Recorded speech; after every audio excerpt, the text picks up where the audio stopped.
Nako, Senator Dante Marcoleta, magbabalik sa Blue Ribbon. Sinipa si Pinky. Yung PASA report, ipapakain ngayon, papalamon ngayon kay Pinky. Di ba? Aanin mo yung PASA report na yan, itapon mo na yan. Di ba? O yes, ipanggatong nyo, no? Ito po ay usap-usapan ngayon, hindi lang usap-usapan, ha?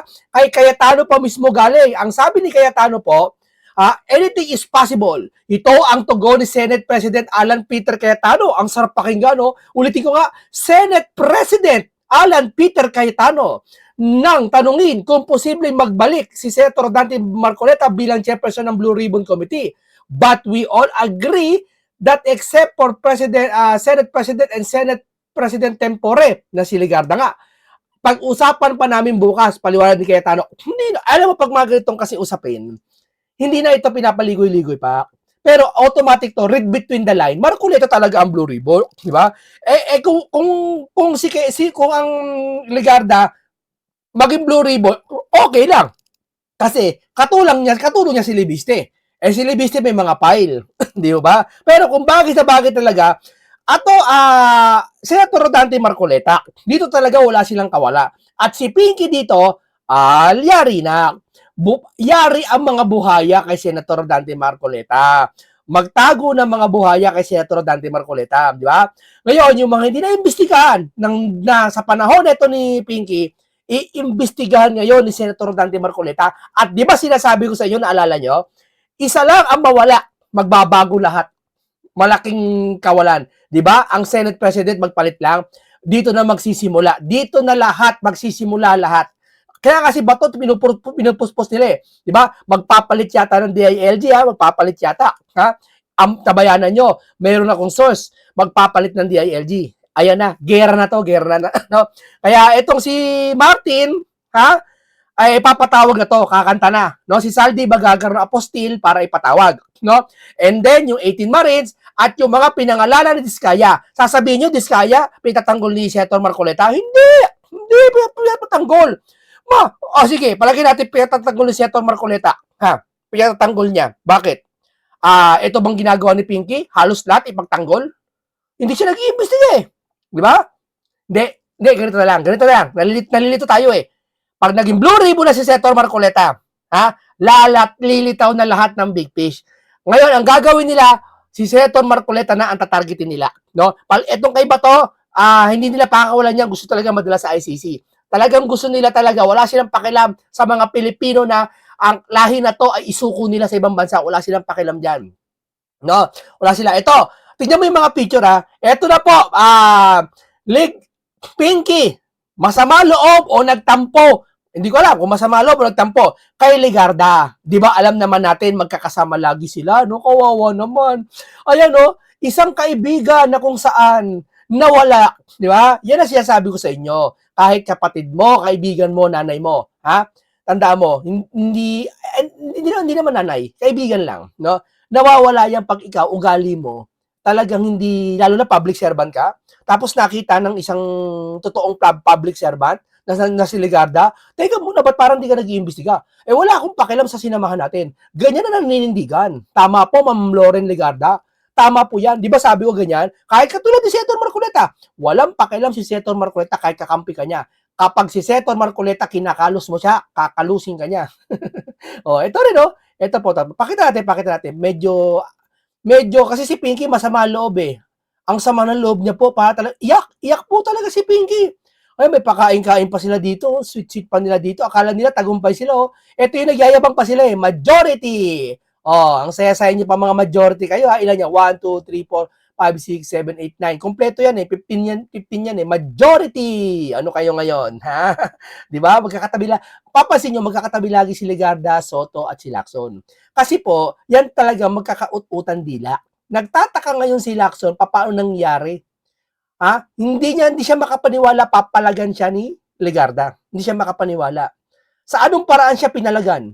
Yung hindi pagsabi sa kanya. Kasi po may dalawa, nung nakaraan po, naalala niyo yung kudita kay Chis Escudero, nagpaalam po yung dalawang senador kay Chis, na pasensya ka na Chis, kay Tito Sen kami Okay, Pero itong si Ligarda, tahimik daw. Hindi daw nagpaalam sa kanya. Binulagalan daw sila.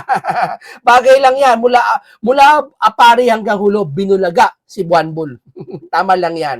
No? O ito, magkakasama sila. Magkakatabi talaga sila. Di ba? May formation talaga sila. Kaso nga lang, may isip-isip si Ligarda. Isip niya, bakit? Nagigipit ang anak ko eh. Anak ko, ginigipit nyo sa solar.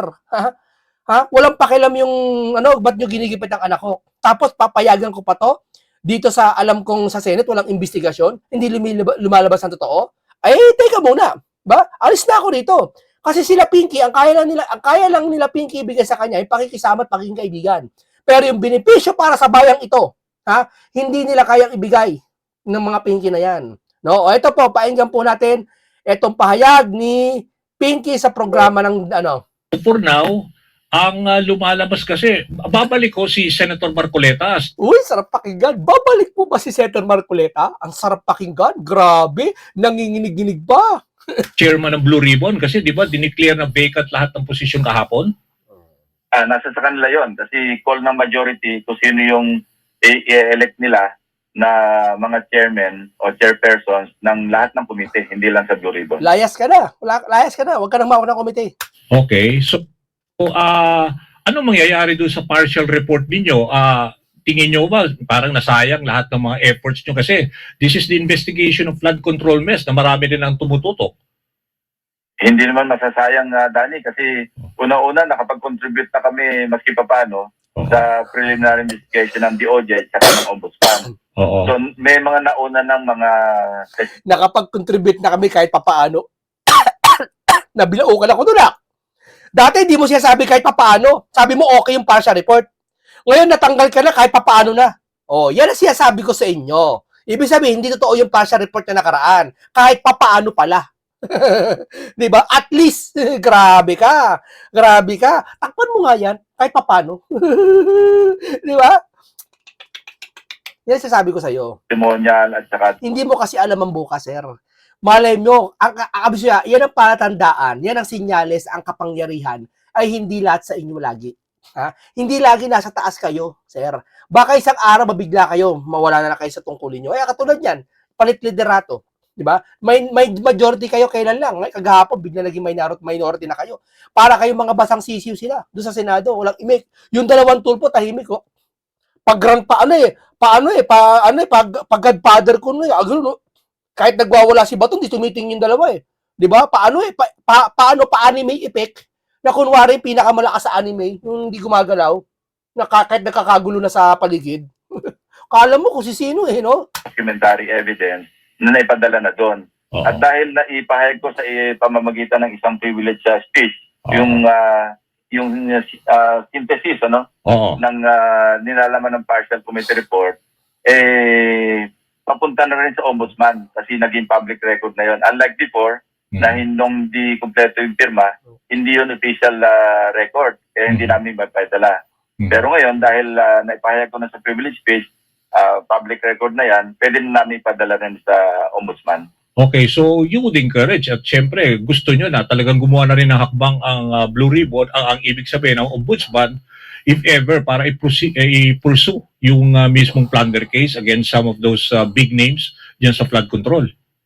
Totoo yun. Itong araw na ito, itatransmit na namin sa Ombudsman. Kasi as of today, hanggang hindi nakapag-elect, although all positions vacant, nananatiling bukas yung public document na yan para ipadala sa Office of the Ombudsman. Oo. Na mga sila nag-abstain. So they could be possible swing votes and even the Villar siblings. Dani, kami nga, 15, precarious yung numero, yung pag-13. Oh. 15 kami noon siyam sila Pero ito mo nangyari. Oo. No? Di ba? Kasi sa ugali mo. Kaya ganyan nangyari. Hindi sila makapaniwala sa nangyari. Nung nagkaroon ng palit liderato, hindi sila makapaniwala. Biruin mo, doon na sila. Hindi sila makapaniwala. Pero kami, di ba matagal natin siya sabi, kapag kami nang mamasid, tandaan nyo, kasi minsan kayo, hindi nyo na alam ginagawa nyo dahil sa sobrang lapit nyo dyan sa mga problema. Kami mga nasa mababa, nasa mahihirap kami nakakakita. Kaya nga walang pinagkaiba yan doon sa bundok na nasa malayo. Mas nakikita ang bundok pag nasa malayo kaysa sa malapit. Tandaan mo yan. Kaya kami, matagal namin sinasabi sa'yo, nakikita namin yung bulok na sistema na ginagawa mo dyan sa BRC, Pinky. Na marami kang ginagawa dyan kabalbala na hindi ka nag-iimbestiga. Di ba? O ngayon, nakita yan. Nakita nila yan. Di ba? Panggigipit ang ginagawa sa mga bilyar. Di ba? Tama na, tama na. Ito na yung araw na yun. Di ba? Tama na. Nung nauna nga, 5 lang kami eh. Oo. Pero naging 15 kami. Depende yan eh. Oo. The numbers talaga, parang Nigel. whichever way the wind blows, pwede may mangyari. Yan ang sinasabi natin. Kasi sabi ko nga, continuing yan eh. Continuing attempt sa Senado Oo. na magpalit ng liderato. Oo. Depende sa mga kaganapan, depende sa mga sabihin nating mga events na nag-unfold. Aha. Maraming pwedeng mangyari.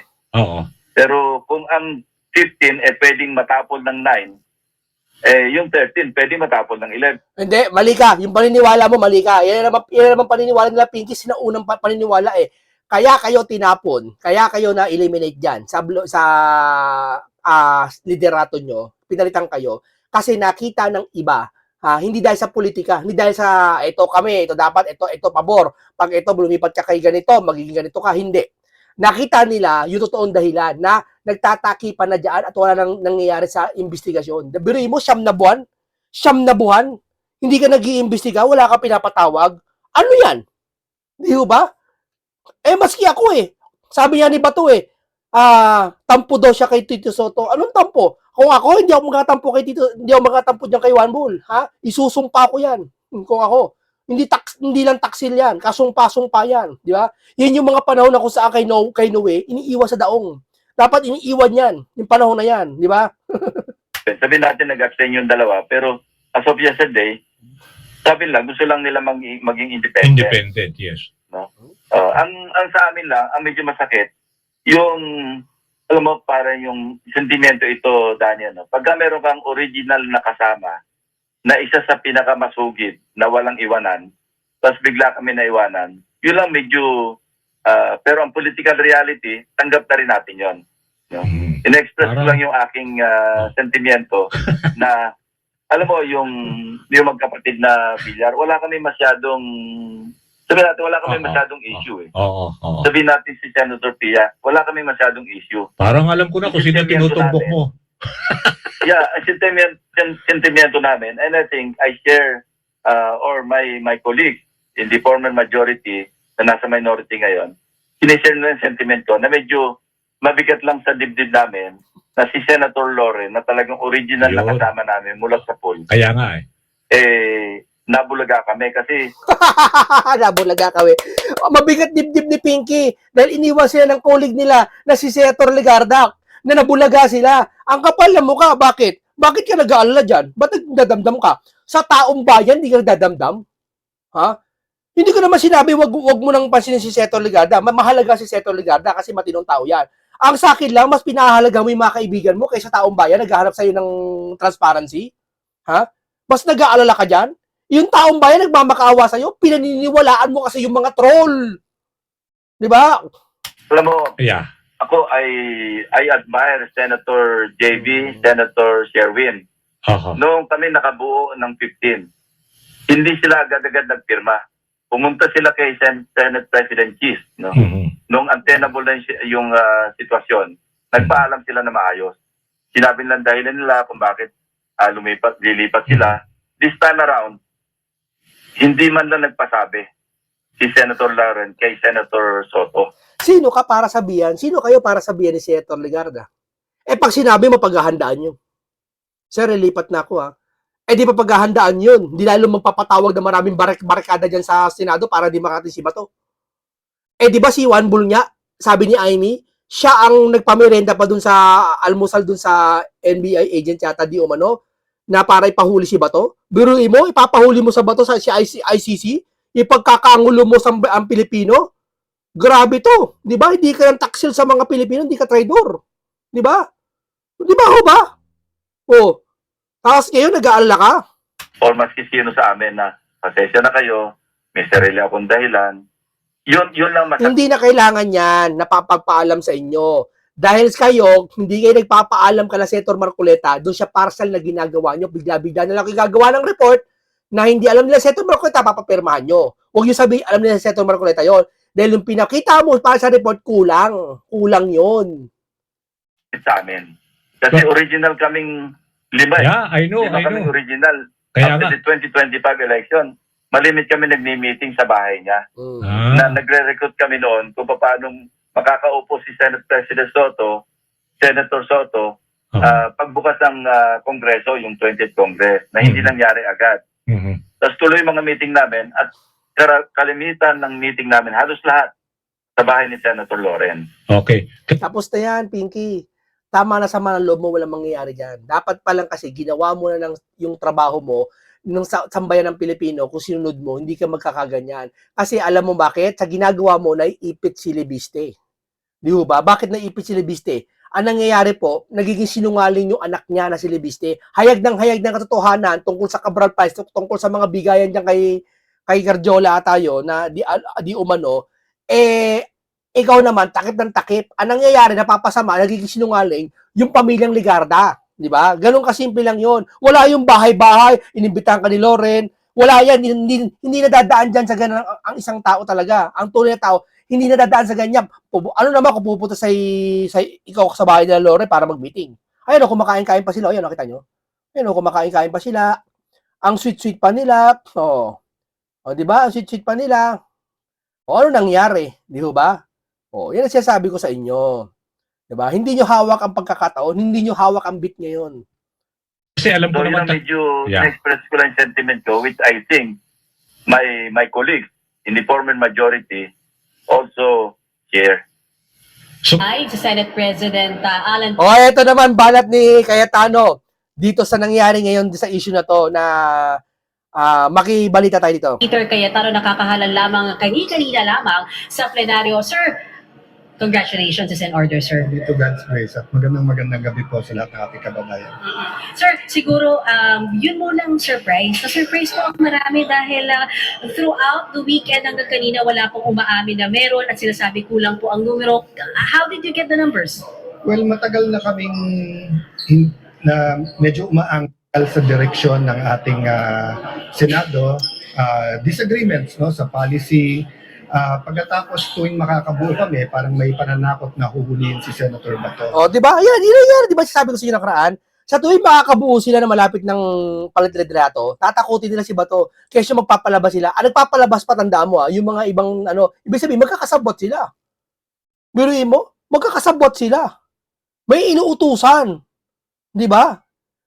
Mag-join post na nga to, mga to. Join post na nga to, mga to eh. Di ba? So actually, this morning ko lang nalaman na sa sobrang sama ng loob nila sa mga Duterte, gusto nila yung flood control, kalimutan na lang. Gusto nila, wala lang yun. malapit na siya. As of Saturday night, sabi niya hindi siya makakarating.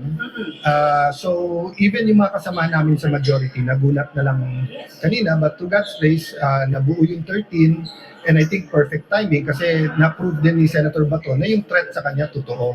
Kasi mismo sa loob ng Senado siya hinagod at hinabol, no? At gustong i-prevent na mag-attend siya. Before we go to Senator Bato, former Senate President Soto believes this has all to do with the impeachment. Meron nga. The proof of the pudding is still the eating. So, bantayan nyo kami at saka nyo kami husgahan. Pero dun sa speech ko mismo ay sinabi ko na po, di ba, sa lahat na hindi po to, hindi mali po na ang impeachment ay basta lang i-dismiss because of politics. Pero mali din na bigla mo namang i-convict na walang ebidensya. Tama. Alam mo, mas makatwiran to kaysa kay Juan Bula. Di ba si Juan Bula, pambulagaan yung katwiran. Di ba? Eto, mas makatwiran to. Batas at biblical ang paliwanag niya. May wisdom talaga. Yung isa, wala eh. May proseso. Hindi, pasensya na kayo Dito kasi prangka dito eh. Dito natin sinasabi, hinihimay-himay natin yung mga attitude nila na nakikita natin. Kasi may mga bagay sila hindi nakikita sa sarili nila na tayo nakakapansin. Na akala nila ang galing-galing nila. Di ba? Akala nila epektibo sila sa taong bayan. At malaking bahagi ang accountability ng ating konstitusyon. So, I can say anything here, But in the end, bantayan niyo po ang magiging aksyon ng Senado, especially na today, gumalaw na po o ginampanan ng House ang kanilang tungkulin. Maraming nagtatanong kay Senate President Soto, sabi niya ang forthwith ay after may akit ng articles of impeachment, they're gonna convene the impeachment court kinabukasan. Yun din po ba ang forthwith sa inyo? Nilinaw niya sa akin ngayon na to convene but yung trial ay hindi agad-agad dahil may mga administrative processes. So ang kinukonsulta ko ngayon sa ating Senate Secretariat ay kung yung rules ay kailangan bang pag-usapan muli o i-adapt lang yung dati. So actually I will do everything you've said tonight, but I don't think there will be any delays and I don't think there are any machinations on the part of the new majority. All of us know that the Senate is on trial also, so we will do our best. So if the articles of impeachment will be transmitted by tomorrow, you will convene the impeachment court by Wednesday? I will update you tomorrow, di ba? Kasi I just have to look at everything, di ba? I don't wanna speculate, but we will follow the Constitution, we will follow the rules. Okay, let's talk about Senator Bato de la Rosa. He's under protective custody. What does that mean, sir?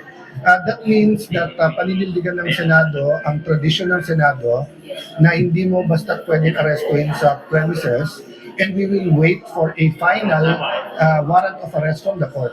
So ang nangyari in the past, pagka na-exhaust lahat ng legal remedy at sinabi ng korte na valid ang warrant of arrest, in this case we want a valid court, a court of competent authority to validate that ICC warrant, then usually yung mismong senador na nagsusurrender.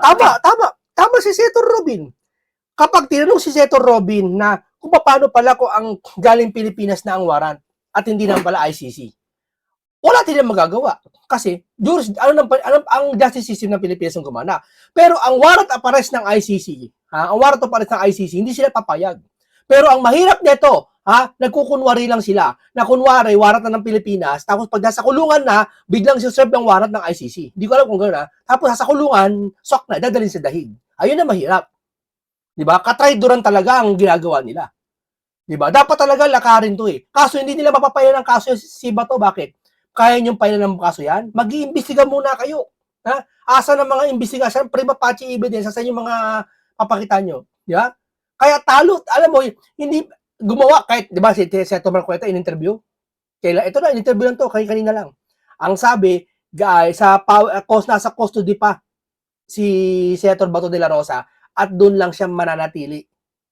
Dahil labag sa batas yung ginagawa ng ICC. Nangingialam sa atin. Biro mo, nauutusan ng gobyerno. Ba't nauutusan ng gobyerno natin ang ICC? Bakit? Ginagamit kasi ng ICC yung kahinaan ng mga Pilipino, yung galit na napangingibabawan sila. Diba? Yun, doon sinasamantala ng mga ICC. I turn you over to the studio, sir. So you will allow yung pag-serve ng ICC warrant pero hindi nyo i-allow ang arrest kay Senator Bato? There's no reason not to accept, di ba, any subpoena, any filings, any pleadings. Having said that, you know, you cannot just use a piece of paper and then say yan na yun, hulihin na kita. And katulad nga nun, sabi namin, ano ba personality ni former Senator Trillanes? Siya may sheriff ng ICC, siya may Sheriff na ICC. coordinator na ng Interpol. You know, you can't just show up here. Kitang-kita sa video, hinahabol si Senator Bato. I mean, may decency naman, di ba? Pwede naman mag-usap eh. So kung nakita namin everything's in order, why would we use the Senate for anything illegal? Sir, I think we have a Kawawa si Juan Bull. Kawawa si Juan Bull dito. Ang layo kay sa katwiran ni Cayetano, no? Dapa si Juan Bull. Pinadapa ni Cayetano si Juan Bull dito. Ang layo sa katwiran po. questions from the studio. Si Juan Bull, pag in-interview mo, napapansin mo, puro nakaraan ng binabanggay. Yung nakaraan, ginawa namin yan eh. Yung 1992, nangyari na yan eh. May bigote pa. Yung 1993, 1991, 1887. Wala siyang maisasabi sa panahon ngayon. Puro nakaraan lang. Julius, are you there? Yan, gusto ko lang malaman mula kay Senator Cayetano kung kailan sila mamimili ng mga bagong chairman ng committee.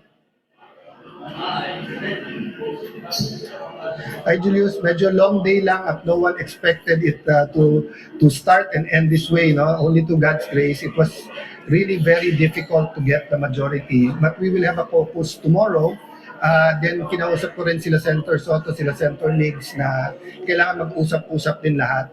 So far nag-cancel ng mga hearings except for yung Ways and Means and Energy dahil presyo ng kuryente. Yun ang hearing na matutuloy this week. But we expect everything to normalize next week. And tama-tama din naman kasi everyone needs time to study for the upcoming impeachment trial. Senate President, siyempre pinag-uusapan din kung sino ang papalit kay Senator Lacson sa Blue Ribbon Committee. Posible ba na si Senator Marcoleta ay makabalik sa Blue Ribbon Committee as chairman? Yan, sarap pakinggan. Anything is possible, but we all agreed that except for Senate President and Senate President pro tempore, pag-uusapan pa namin bukas. That's why even si Senator Joel, kasi actually, Julius, we were hoping 14 kami kanina 14 or 15. So, nung nagkabotohan, doon lang namin nalaman. So, doon pa lang namin titignan yung mga committees. But I'm extending the arm of cooperation and unity sa ibang mga miyembro. So, 14 sila kanina. marami sa kanila katrabaho ko the last 4 years or for that matter, the last 20, 30 years. So, I'm hoping we can have a bigger majority. Kung hindi, mas maraming independent na Hindi, sir. tutulong din sa Bastusin mo na yung mga ibang senador. Hindi naman babastusin. Bypass mo na ibang senador, sir. Oo. Yung taong bayan ang pinag-uusapan dito, sir. Hanapan kayo. Sisingilin kayo ng taong bayan, sir. No. Pinapasahod kasi tayo ng taong bayan sila, di ba? Baka singilin tayo ng taong bayan, sir. Kaya, i-blue ribbon nyo na si Senator Marcoleta and then, maimbestiga na to. Tapos, mahanap na ang big fish, mapakulong na. Bilisan na natin kasi magto-2027 na busy na ang tao sa eleksyon, di ba? Baka wala nang maniwala sa atin. Dahil sa ginagawa ni Pinky nakaraan sa Tagal, wala nang naniniwala ang tinamad na yung tao makinig. Kasi yun ang gusto nila Tama rin yung tao makinig, di ba? majority. Senator, good evening, si Cheryl Cosim po. Nabanggit nyo lamang na you were hoping ng 14 hanggang 15 na bilang, pero 13 lang yung nakuha yung bilang. Ano ang naging reaction nyo? Isa kasi si JBS ito pwede. Yeah, good evening, Cheryl. Kasi may nangako sa amin na yun nga, na pag 13, sila 14, sila 15, or magpakita lang si Senator Bato. So, it went back and forth. And, you know, I won't point fingers, pero alam nyo naman, ang dynamics hindi lang sa loob ng Senado Our country is going through some political turmoil. So, there's a lot from the private sector, from the executive, from relatives, ng mga senador. There's so many factors. But what's important for me is may integrity ang Senado at independent. So, of course, ang 13 ay napakapayat na majority. That means I could be there for 1 day, I could be there for 2 years. So, if we can build a better coalition, a more balanced and numerous coalition, meaning kung pwede tayo umabot ng 15, 16, mas gusto natin yon. Having said that, so ngayon 13 to 9, we're still going to work with them and of course offer them committees. Last question daw tayo. Ang galing talaga ni Cayetano, no? Ang layo kay Juan Bull, dapang-dapa si Juan Bull dito kay Cayetano. Mag-a-adjourn si SP ng kanyang session. Okay, so yung dalawang pong nag-abstain, yun po yung inaasahan yung akala nyong makukuha nyo, yung kanilang boto. Hindi naman po. And not necessarily naman po. They kasi yung friendships at loyalties dito, di ba? So like si Senator Migs, nag-abstain din ako sa kanya dati, kaya sabi ko nakaganti ka din. Si Senator JV was part of the leadership ni Senator Soto, was part of the leadership of Senator Migs, so hindi naman basta para lumipat. So there's a lot of dynamics, but we're going to be torn apart by, di ba, Natatawa ako sa mga nag-abstain, no? Natatawa ako, wala nga. Dapat di kayo nag-abstain Kasi taong bayan nakasalalay dito Di ba? issues on the impeachment, issues on Kung ako naging senador, naku, hindi, malayo pa Malayo pa, syempre, bata-bata pa tayo Pero kung nagka-edad tayo, mga edad na magsi-16 na, halimbawa, nag-senador ako, ay, naku, sabihin ko sa inyo, paiiyakin ko. ICC, but mas concerned kasi ako dun sa ekonomiya natin. I really think in the next 2-3 months, mas ramdam ng mas marami yung problema. Day 70 na yung Israel-US Iran war. So I really believe we have to come up with a working Senate. Pero sino po yung dalawang pangalan ng senador na yon? Sorry, Mayan. Pwede po bang malaman yung dalawang pangalan ng Ma'am, senador na yun? I want to give them some pride. Marami kasing pag-uusap and maaring mali lang rinig ko, mali lang yung pangako nila. So I was just saying as a fact, nung nabuo namin yung 13, akala namin 13 to 14 or 13 to 15. Siguro next few days magkwento tayo kung ano yung journey natin dito. But right now, we just wanna reorganize the Senate well. Definitely, Saka hindi, ang lakas ng loob nila. Nung nagbotohan tong mga to, sila One Bull, nasa ibang area yata eh. Dito, nasa loob mismo ng Senado, nagbotohan. Di ba? Talagang nagtaasan ng mga kamay. Talagang nakakakaba yun. Kasi baka malay mo, si Ligarda hindi tumaas ng kamay. Pahiya si Cayetano doon. Ibig sabihin, sinigurado talaga nila ang 13. No? At si Bato, natunugan nila, ayaw nilang papasukin sa Senado, di ba, inaharang. At the same time, gusto dalhin talaga sa dahig. Oh, ganyan yung mga yan, nabuking sila. Tatanggi pa nila yan. May CCTV na. Buti may CCTV, di ba? For more than 13 dapat, sir. Yeah, definitely. Okay, maraming salamat, Senate President Alan Peter Cayetano. Thank you, sir. Thank you, sir. Okay, maraming salamat sa inyo. Dito ay pag nagbalik di ba matagal ko siya sabi sa inyo, pag nagbalik si Senator Dante Marcoleta sa Blue Ribbon, makikita nyo na, alos linggo-linggo, buwan-buwan, may progreso na at talaga makikita mo ang bilis ng pangyayari, mapapatawag dapat ipatawag, no? O ngayon, abangan natin si Tambaloslos kung magpapakita pa. Baka biglang magkasakit, bantayan niya sa airport, baka tumakas na yan. Di ba? Kasi, si Senator Marcoleta na, mag-iiba ang anyo ng lahat ng kalaban ngayon. Kung dati ang anyo mapang-anghel, ngayon pang Lucifer na. Di ba? Ingat-ingat po tayo din sa mga kalaban natin ngayon kasi si Senator Dante Marcoleta, sana protektahan din natin, supportahan natin kasi iba isip naman kalaban ngayon. Iba po talaga. Di ba? Okay, maraming salamat. Isang komentaryo na naman ang hinatid ko sa inyo na nabusog kayo ng kaalaman at karunungan at isang masustansyang pag-uusap, makabuluhan talakayan at marami kayong nalaman at lesson learned sa inyo. Maraming salamat. Ingat lagi kayo. Paalam po sa inyong lahat.